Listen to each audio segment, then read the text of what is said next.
Guys, I'm currently standing in front of one of the biggest markets in the Philippines, and it's known for one thing and one thing only. Bawal? Nang... Vlogging lang?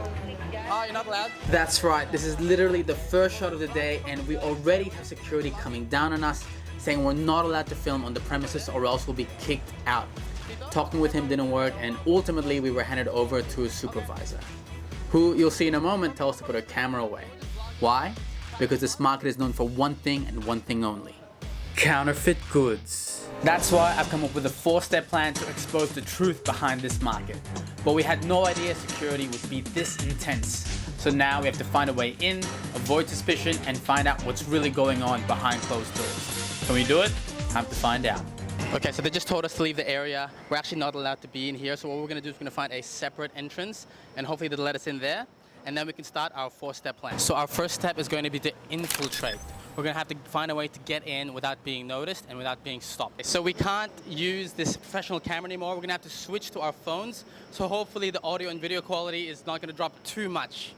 All right, let's find that entrance. Hopefully this works. Excuse me, is this the entrance? Okay. Oh, awesome, thank you. Great. Okay, now to get to the markets. So it turns out it's not that hard to get inside once we put our camera away.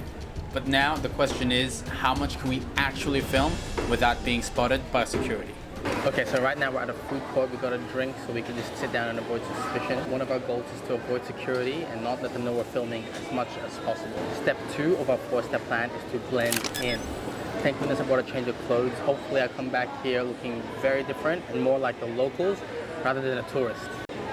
It's good. So I went with the Philippine classic. Tank top, shorts, and sandals. Can't get more local than that. Step 3 now is to scout. So we're gonna figure out where we can go, what we can see, and how much fakes we can really spot. And safe to say, we had a lot of ground to cover. So we hit the floor and immediately shopkeepers were calling out to us to buy. Yes, sir, jacket, sir. Pili kayo, sir. More importantly, we noticed a lot of security.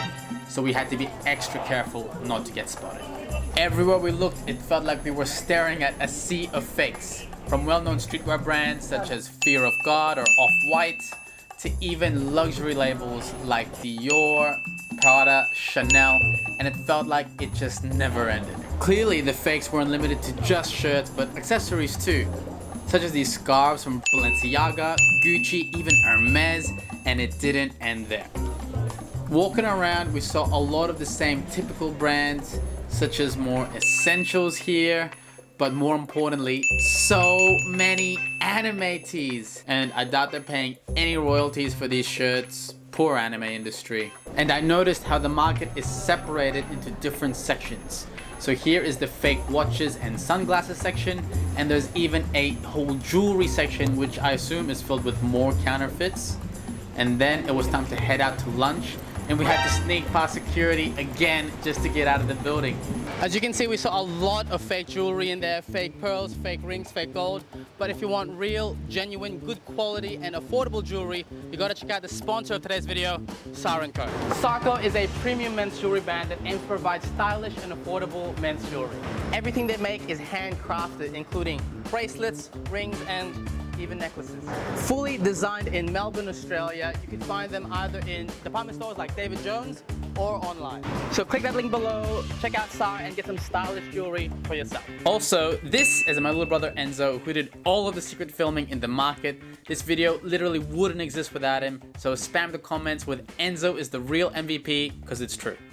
Anyway, back to the market. Next up was the shoe section. They had a huge range of branded sneakers like Yeezys, Vans, Converse, among many other brands you might know. And some shops even had a secret room for more expensive sneaker models. It was crazy. Sir, pasok kayo ng shoes. On the ladies' side, you had brands like Valentino and Gucci, all over cheap sandals. And even with the bags, there was lots of imitations, like these ones from Dior and Coach. We even spotted counterfeit Goyard and Marc Jacobs, but then this guy absolutely freaked me out. He stared directly into the camera. It's like he knew we were exposing the market, but we're too deep in the rabbit hole to stop now. So step 3 of scouting is done now, and now we need to go to our final step, step 4, and actually exposing. Right now we're going to be buying and trying to find out what it's actually like having fakes in this place, and why we're not allowed to be here and filming all of this. So let's do some exposing. The plan was to pretend to be interested and ask questions as a friendly customer. I even met up with my family so that I would hopefully seem more approachable. And while we were filming trying stuff on, we had this shopkeeper give us an ominous warning. Okay, so literally no one wants to chat with us, so we're gonna have to find a sneakier way to get people to talk. Alright, let's go undercover. New plan. We're going to actually buy something, and during the buying process ask some questions about why this market is so secret. Should we film some of the travel vlog here? You can. We're from Australia. We're doing like a travel vlog. What do you mean? Travel vlog, parang visiting different places. Cannot vlogger here. Oh, no vlogging here? No vlogging here. It's not allowed. Why is that? Not allowed because the management got angry. The vlogger, because they exposed here all the public. If you want vlog, you ask permit first. You need a permit to just to film stuff? You need a permit if the management of this mall is agreed. Because if you avoid them, they have a case for you. Okay. So they get pretty upset. Yeah. Despite knowing I might be facing a potential lawsuit, I knew I couldn't stop here. So I found one more store owner to question. Parang sa Australia, gusto ko sana mag-vlog dito eh. Pero sabi nga, hindi pwede mag-vlog. Bakit bawal? Bawal.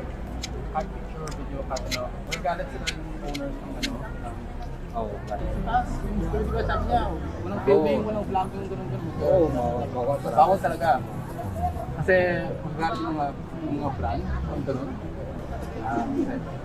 And there you have it. All the evidence we need to expose just how this counterfeit market operates. Okay, now we're about to head out.